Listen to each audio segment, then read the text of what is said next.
the last day of Magical Kenya Travel Expo. An amazing success, MKTE 2025, and we are truly humbled by the outcomes we've been able to achieve.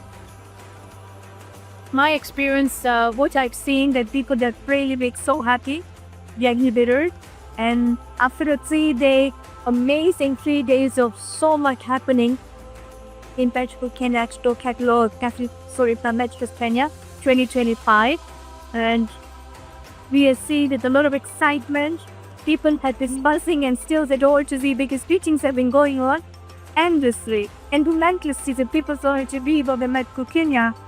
To Mr.Allan over here, showcasing and talking about his own period of 15 years celebration, and what was your mission and vision, and what do you intend to see for the next and this year's? Over to you. Yeah, thank you, Nev. Once again, excited about day 3 of the Magical Kenya Expo because it's the last day of the expo.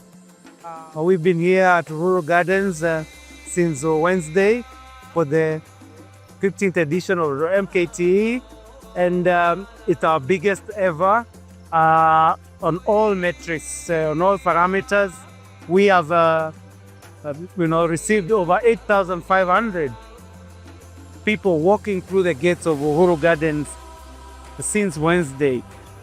As at this morning, that was the number, and we know it has increased since then. And that's the largest number we've seen since we started MKT 15 years ago. We have also seen the largest number of exhibitors, 417. You can see our expo space has tremendously increased. Out of those 417, we actually, for the first time this year, introduced an MSME corner where we have, the upcoming players in the sector under TOSC and the Kenya Association of Women in Tourism also participating. Last year, we had just about 386 exhibitors, so we've grown in that respect. In terms of the hosted buyers whom we are bringing, we had 150 last year that we hosted. This year we had 214. The number of farm trips has also increased. The number of trade visitors has increased tremendously, over 3,200 as of this morning. We've not seen those kind of numbers at MKTE before. This year again, for the tourism boards, we position this show as Africa's premier B2B expo. So we are not doing it just for Kenya, which is a show for Africa, and this year's theme was unlocking Africa's tourism potential through sustainable tourism. And this year we had the honor of having Zambia, Malawi, South Africa, Uganda participating with us. But most importantly, we had Barbados, all the way from the Caribbean, as our first international tourism board participating. So for us, free visa. Yes, you could go to Barbados anytime you want, Zakene. So for us, MKT, an amazing success, and we want to thank each and every person who made it possible, from the exhibitors, the sponsors and partners such as Go Places. You've been supporting us for 15 years since we began, through the exhibitor catalog, and we've seen the exhibitor catalog now is much different from when we began those 15 years ago. It's an entire book now, and we are hoping to see that grow in leaps and bounds as well. Our sponsors, cash and in kind, who provide us pamphlets for our hosted buyers and hosted media.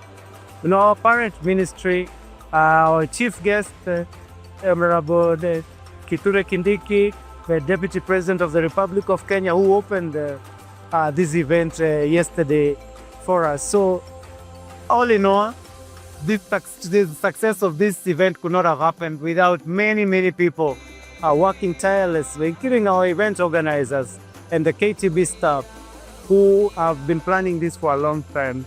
And for 2026, we are looking for more growth, more tourism board, more exhibitors. We are hoping to be able to bring in more hosted buyers, because we have a big target we've set for ourselves as Kenya, 5.5 million tourists by 2027 and 3 million this year. So for us to do that, we need to get new tour operators selling Kenya in all our market. And we need to create awareness. That's why we have hosted media. And then we need the tour operators such as yourself and all the others to convert that awareness into bookings, into arrivals into Kenya. And now we have visa-free ETA available, maximum 72 hours. First for the continent in terms of just rolling out the carpet, the whole world and say, come to Kenya, Karibu Kenya, Karibu Magical Kenya. One more country report here in the Written Investment Forum. I think this was something humongous, and I feel that this is bringing a lot of investors to the African region. Thank you, Nev. Yeah, you're very right. For this year, again, one of the innovations that we brought out at MKTE 2025 is the Africa Tourism Investment Forum, ATIF. This was a joint initiative with the Africa Tourism Board and the Africa Continental Free Trade Area. And with their support, we were able to bring in policymakers and top-level, high-level decision makers from the African continent to discuss pertinent issues around tourism, growing tourism in Africa. We discussed visa, we discussed access, we discussed mobility, we discussed the air transport market. We also had high-level discussions around cross-border travel. We discussed joint initiatives between African countries in promoting tourism. We discussed sustainability, and also we discussed attracting investment. Just last week on Monday, we had our Kenya Coast Tourism Investment Forum, where we're telling the world and the domestic investors invest in our Kenyan coast. We want the big global brand, the Marriotts, the Kempinskis, the Radissons, and the Four Seasons investing in our Kenyan coast, because that's where our numbers, 5.5 million, are going to come from. So ATIF was a big success for us. We had our minister, our Kenya cabinet secretary hosting cabinet secretaries and key decision makers in tourism from across the world. Our CS Honorable Rebecca Miano hosted this cabinet secretary for tourism, minister for tourism from Southern Sudan. We also had Zimbabwe represented. We had Algeria. We had Zanzibar represented. And this kind of decision making and discussions is what is going to exponentially grow African tourism, because at the moment Africa is attracting a very small portion of global tourism. We need to grow that so that Kenya gets its pie, our local tour operators get their pie. But at the end of the day, Nev, what is important is that our Kenyan citizens, their livelihoods are improved and enriched by tourism, because tourism is the biggest employer of youth.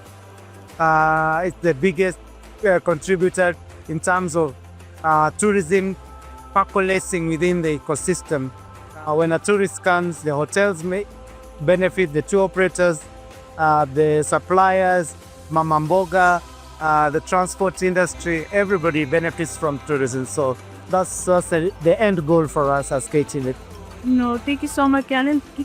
Closing remark, I kind of focus to think more about mindset class. It should become, I think, Kenya or the Africa should get some leading associated polluting the incentives. And they're saying, as we are still going to be another tour of sites here. Yeah, one day go. Suppose you can head back and we pull them up. Yeah, thank you, Nev. In terms of mice, you're right. Those 5.5 million visitors, currently were 2.4 last year. For us to grow to 5.5 million, something has to happen. We have to grow these numbers exponentially, not only from the leisure side, we need to grow from the MICE side, because MICE brings numbers. Last year, we had the Africa Climate Summit, 30,000 delegates. Next week, we have the COMESA Head of State Summit, again, big numbers. So we are looking actively in terms of how we can drive MICE. The government is investing heavily in MICE with the Bomas International Convention Center that's coming up to support KITC that already exists. So we are very intentional about mice. We know that's where our numbers will come from. So we expect in the next couple of years, and also the Convention Bureau, which our CS talked about yesterday, that is also going to put us in a big space. So we are investing. We are asking our also hotel partners to invest to take advantage of that, because MICE is going to take us where we need to be. Your closing remark? Well, my closing remarks, Nev, is to thank everybody who made this show a success. We are very excited. We are very thankful and humbled that we are able to get this kind of, a feedback from the trade. Everybody said that this year the quality of buyers was excellent, and we are looking forward to even doing better next year.